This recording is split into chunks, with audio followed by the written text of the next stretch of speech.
start off by first and foremost just, giving glory to God for giving us just enough. And what is enough, I don't know, but he provided us with just enough. And I think second, give Fred Hoiberg and that team a ton of credit. I mean, what a tremendous fight that they showed. That was an incredible game.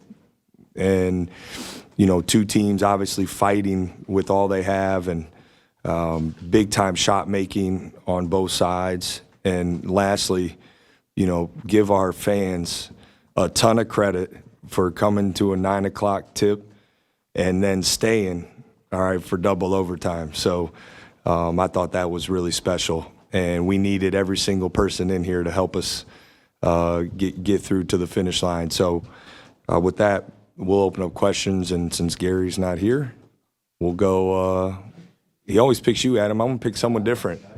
Let's start on the other side. All right? All right, let's go, Connor. Jake, since you've had the head job, has there been a game where you've ended the game and you've been more proud of your guys? Boy, I don't know. I don't know. I mean, I think, a couple come to mind, certainly. I think at Purdue, and we know how tough it is to win there and to come back when they, and then they take the lead, we take the lead. I mean, that comes to mind. But this is special. That's probably an out-of-season question when I got some time to really think and reflect on that. But this was special. It was because, it could have went the other way there a few times. We could have iced it maybe earlier, but our guys kept fighting and they played together. I thought we were connected, even though we had some defensive breakdowns there that led to some easy baskets. I just felt like there was a real connection, with our group. So I am very proud of that because that's something we've been preaching and talking about now, really all season, but especially here these last few games. After the Indiana game, when I asked you if this was I'm losing the word here. If this was basically if you guys had it in them to bounce back after falling to 2-5 in the Big Ten, or was it going to fold basically? And you said, yeah, these guys have the stuff in them to stick it out. Does that feel like it's been validated now? You're at the very last game of the season and you're playing meaningful basketball into the middle of March. Yeah, I think and there will be a time to reflect more generally, but I am proud of what this group has overcome, and it's been a lot, and it's. Not all of that always kind of gets out publicly of just all the stuff our guys have dealt with and not knowing maybe who's going to be available for practice even, let alone, game day. So I am proud a great deal of in year one of this new program establishing, toughness and fight and competitiveness and playing together. So I am proud of that because we wouldn't be where we are if we didn't have that stuff. So, I think we've shown a great deal of that, and I am proud. Like, welcome back, Gary. We kind of started without you, so I started on this side since you weren't here. So, yeah, you can take over now, though. I did my part. Go ahead, Nick.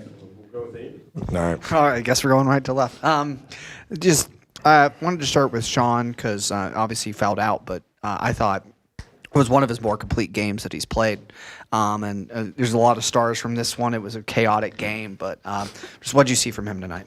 I agree. I thought, he was really productive in 18 minutes, and certainly points, but rebounds, and he had some really good individual defensive plays.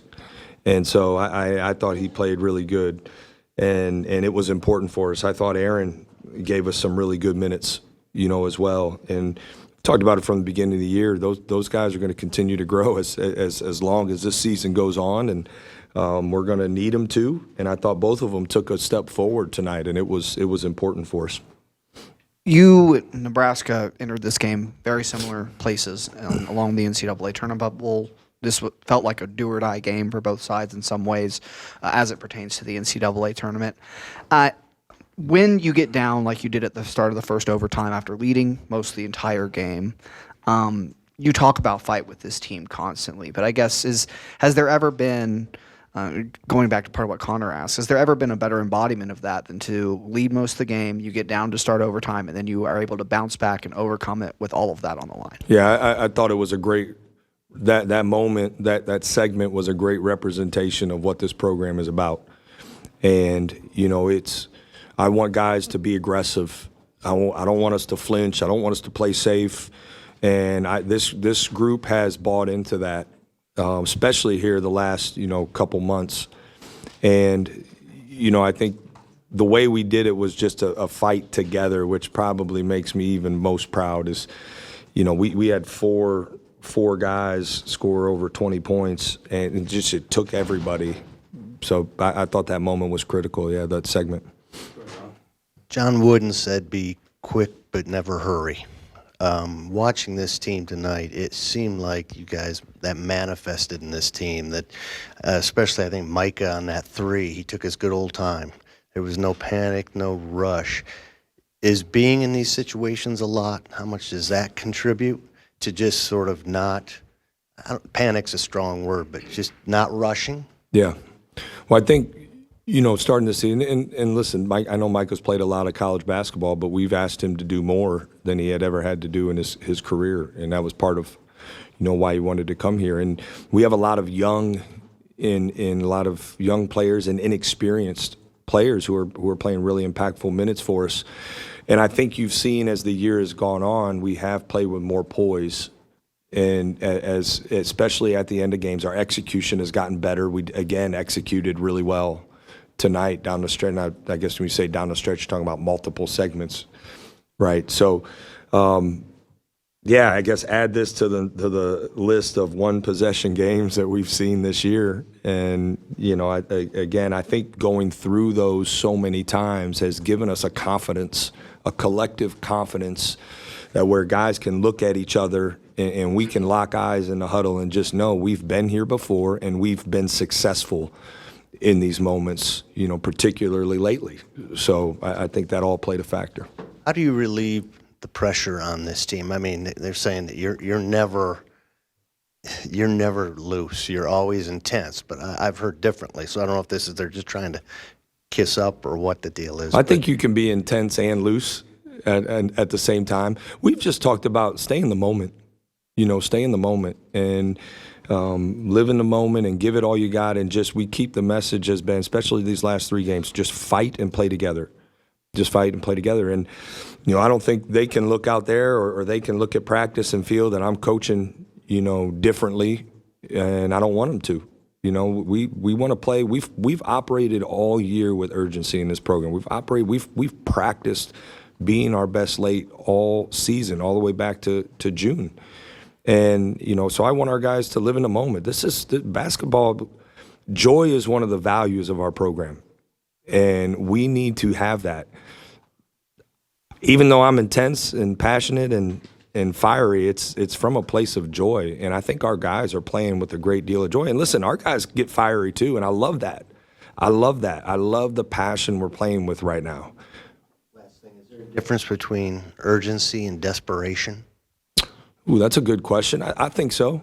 I think there is a difference, but I think we got to keep our focus on the urgency, and that leads you to where you want to go. And so we're not asking guys to do anything right now that we haven't practiced for and prepared for. And I think that's why, we've been able to play the way we've played the last couple games. Oh, Go ahead, man. so up, I've Nick? only other been to one other home game, so I don't know the full routine of it. Did but, we win that game, Mick? We won't talk about that. Okay, I was going to say, if we did and you'd only been to two, you and I would have a talk after this. But you grabbed the mic after the final buzzer sounds, and you said something like, what was the motivation behind that? Why did you feel like it needed to be said there? Because I thought the people in here were really impactful. And listen, I got 4 kids under 6, so I know the impact of a late game and people staying late. And so I was thankful and grateful. I thought our student section was really good. And it would have been very simple for people to leave early, but they stayed and they supported us, and it was impactful. So I felt like they needed to hear that. What does it mean to know that they were still there? I know obviously there's been some ups and downs this season, but to know double overtime, final game, 11 o'clock, whatever it was, that they were still there cheering you guys on. It felt like, honestly, double overtime might have been louder than times in the first half or even in regulation. Yeah, well, we find a way to keep it interesting, it seems, and make it really, really close. But I thought it was. I thought the energy, especially there, late in the first or in the second half and through both overtimes, warranted an opportunity for me to just share my gratitude for what the impact that was had, and I think our players fed off of it. And I'm sure there were some fans that were tired. I know our guys were gassed, but it was just the whole building felt like it had just enough, and we needed it. We won't have a chance to talk to you, it doesn't seem, before Saturday. Just looking at the standings, it's obvious that the winner of the game is the 9 seed and advances to the second round. The loser of the game will be the 10 seed. We'll have to play on Wednesday. So I didn't know that, Steve, so now you know. Appreciate that. The stakes are extremely high in that regard, as well as the NCAA possibilities of another quad one win on the road. Just, I know 20 minutes after finishing the craziest game you've ever coached, just your thought about what's in store for you when you go to one of the toughest places in the Big Ten. It's a fair question, and it's obviously a really tough environment to play in, but we've shown we can handle it. And, I think, listen, with how difficult this league is and, the quality of opponent night in and night out, I just find it really hard to believe that, everybody's season is on the line every single game when you have so many opportunities even going into the Big Ten tournament. That's not to diminish how important the game is. I haven't shied away from that for what feels like been going on for a while. But again, I just want our guys to live in the moment, prepare well, put our best foot forward like we have, and that's the most important thing, because by doing that, you position yourself to get the result you want. And so that's got to be our focus. And listen, this team deserves, and I don't know exactly what the number is, but this league deserves a lot of teams in the tournament. It does. And if you're hovering, close to 500 in this league, like you've walked away with some really impressive wins. And I think so. However that shakes out, Steve, I guess we should be having whatever the 10, 11. I don't know what the number is, of what they're looking at, but we should be having the max of that in the tournament, I believe, because of the quality of teams, the quality of wins our league had outside of the Big Ten. Talk about connectivity a lot. Those 3-pointers that you hit, the second overtime, the ball was moving. Yeah. The ones late in the regulation that kept you in it and everything else. Just how important was that tonight, that it wasn't necessarily one-on-one basketball, it was getting the ball to the open guy, making the extra pass? Yeah, really important, and that's been an area of growth for us as the season has gone on. And I think you look at a couple of these last games, our assist numbers have been good, and that's part of right. It's part of a new team, new system, and guys getting used to playing with each other. And I think the last month or so we've really seen us do that at our best. And it's going to be important. We got to keep playing with pace in the half court, and the ball, moves faster in the air than a lot of times when it's on the ground. So we want to keep looking for that. Jake, can you put into words the feeling of being a coach and watching your team in the last possession, a do or die moment? Like, what are you feeling? I've never really reflected on kind of what that feels like, but I think the biggest thing for me is there's an obvious excitement, I think, and I want us to always play to win and swing big, and I love that our guys have that mentality. You don't see this team hesitating. Rarely do we hesitate or kind of look over our shoulder. We play aggressive. So I just want to make sure we're always operating with that mentality. And then basketball is a beautiful game that I've been involved with my entire life from the time I could walk. So as exhausting and stressful these one possession games are, it's a lot of fun too. And I think you got to, like I tell our guys, you got to live in the moment.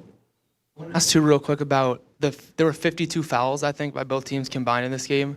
How does that change throughout the game from a coaching perspective, and what do you have to do differently down the stretch, knowing how the game is being called? Yeah, I thought it was a well-officiated game. I mean, listen, it's a tall task for what the officials in this league have to do, and there's so many good players and good defenders, and the biggest thing you want as a coach is consistency, so you can adjust to how the game's being called. And I thought this game was called pretty consistent. I'm sure they're not perfect, just like we're not perfect, but I felt like there were moments where we bailed them out with kind of swiping down and some undisciplined technique.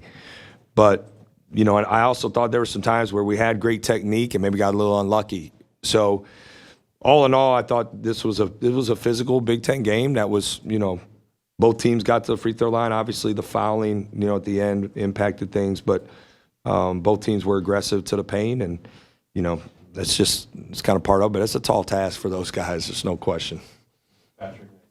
Yeah, it almost seemed that. Don't forget Adam, because I skipped him to start, so just make sure. Okay. Yeah, Go ahead. I was gonna say it seemed at times like Bruce was almost like willing you guys through certain Yeah. segments, like diving for loose balls. Yep. Just really intense. It just seemed like he was kind of leading that charge. I guess, was there like a special like look in his eye that you noticed today, or different mentality at all? Like what was his mentality heading to this game? Well, I think he had it against USC too. And when I evaluate Bruce's leadership, and make no mistake, he's always a good leader, but when he becomes a great leader is when he's using his voice throughout the course of the game. And he did it tonight. He did it in timeouts. He did it in between plays. And he was holding guys accountable at times. And there was a passion to it, which obviously I love. So I thought his leadership tonight was great. I thought it was great last game.